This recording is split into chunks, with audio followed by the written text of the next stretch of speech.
What is up, guys? Welcome back to yet another brand new Major Ben Gaming video. I hope you guys are having a fantastic day as always. Just want to quickly say we are streaming on this channel more now, so do come check it out. We've had some good times on stream and it's been a really fun actually playing Black Ops 6 over the weekend.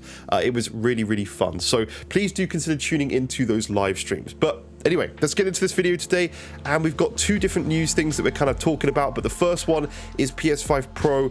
Digital Foundry has actually talked about and shown off Formula 1 24. Now, obviously, we've actually seen them talk about this in videos before, but this one is a full deep dive into the PlayStation 5 Pro version of this game. So anyway, the Pro quality mode, without going crazy into all this stuff, because a lot of this stuff we already know, but the Pro quality mode is a little bit misleading because you might think, oh, this is 30 frames, but no. So first, the PS5 Pro quality mode adds real-time ray tracing during gameplay, whereas previously it was limited to menus, pre-race sections, and replays. There are ray trace reflections, ambient occlusion, and dynamic diffuse global illumination (DDGI), all while running Formula 1 24 at a smooth 60 frames per second. In less technical terms, ray tracing simulates light behavior to make the scene more photorealistic for immersion. What it lacks, though, are real-time ray trace shadows. But this isn't such a big deal when you factor in the gameplay. Sorry, I'm a little bit coldy right now. This time of the year, I just get very sniffly. It's very annoying. I can't help it. People say blow your nose. It does not work. My nose just streams constantly because it's cold. Because you're in a Formula 1 vehicle, and we don't need to read this, it's just a typical quippy thing that they're trying to say. Luckily, the RT reflections are enough to make us believe we're actually in an F1 car, especially while playing on modern 4K OLED TVs with HDR features. RT ambient occlusion removes artificially bright details from correctly shaded objects and trees and track elements, panels and fences, while adding visual realism to the scene. The resolution is where things get interesting. In quality mode, the base PS5 runs the game at a dynamic 4K/1800p with no RT. The PS5 Pro quality mode resolution has lowered due to the RT effects to keep a locked 60 FPS frame rate. The resolution now jumps between 1080p and 1440p. That's only half the story though. Luckily, PSSR kicks in and saves the day, creating a 4K-like image, says Digital Foundry. It's not perfect, but the level of visual clarity is comparable to the base PS5 version without RT. So what you've got to remember, this is quite a significant upgrade. Not only are you bumping the game to 60 FPS, you're adding in RT reflections and giving a 4K-like output with PSSR. Yes, it's not native 4K, but it does not matter. You can see how much more realistic the reflections are on this side, on the right side, because in the end of the day, this is not how light works in real life. It's not accurate, and it makes a difference. Sorry, there's a very loud motorbike going past outside right now. We're getting there, he's going. Pro Performance Mode. Performance Mode is meant to display 120 frames per second at 2160p or native 4K. However, it uses some trickery, upscaling trickery to achieve that ultra smooth frame rate. The internal resolution is basically locked at 2560 by 1440p with very rare drops to 1080p. It doesn't use PSSR here, but hits its 4K target with temporal anti-aliasing upsampling, or TAAU. But it goes without saying that PS5 Pro Performance Mode doesn't use any ray tracing elements. The great news is that it stays at a locked 120 FPS, which is exactly what you want to hear considering the visual compromises. It only dips to 115 frames per second during pit stops when your crew is working on the car. Perhaps some overall technical optimization from the developer would improve stability. It goes without saying, we know this, you need a 120 FPS screen with HDMI 2.1. Obviously we know this, we've talked about this in the past, but that is insane. You are literally getting an output resolution of 4K while running a game at 120 frames. That's a very nice achievement.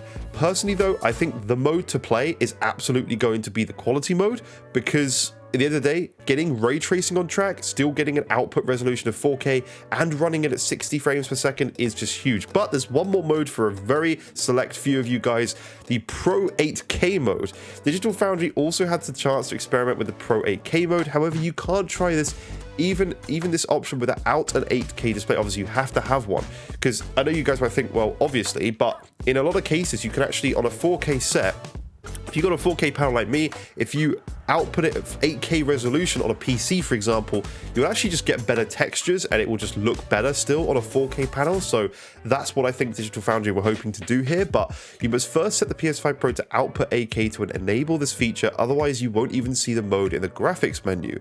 Again, the developers chose not to use PSSR to hit the incredibly high resolution target, but went with a TAAU or temporal anti-aliasing upsampling. Internally or natively, F124 renders the image at 4K, which is then turned into 8K through upscaling. It works, but it isn't perfect. Digital Foundry says the starting areas hold up well, but the image detail degrades as soon as the speed ramps up.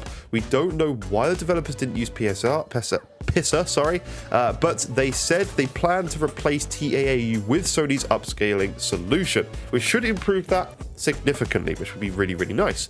While hearing about the spectacular 7680 by 4320p resolution is fun, it's more for show and marketing purposes. First, almost no one has an 8K TV because they're practically pointless for now. Media formats are mostly 4K, let alone 4 times that resolution.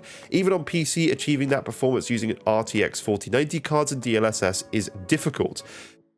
This 8K mode, though, actually runs at 60 frames as well. They didn't mention it here, but this is actually 8K 60 with obviously using upscaling and stuff, and they're going to implement PSSR. Maybe it'll clean that up. You can see very slight, like, sharpening differences here. It looks slightly sharper on this side, but at the same time, not a mode I'm very much interested in at all, to be honest, because in the end of the day, my main mode I want to do is the 4K 60 mode with RT on track. That is 100% the mode you should want to be playing. It's the one that gives this the biggest upscaling, the best upscaling purposes, and the reason for the Pro is adding features like ray tracing, right? It's pretty huge. So the other two things I want to talk about today, very briefly, we're going to touch on this, but games are getting patched already. The Last of Us 2 and 1 and also Spider-Man 2's patch is already getting patched for PlayStation. So you may actually know, see when you log into your PlayStation right now, if you've got some of these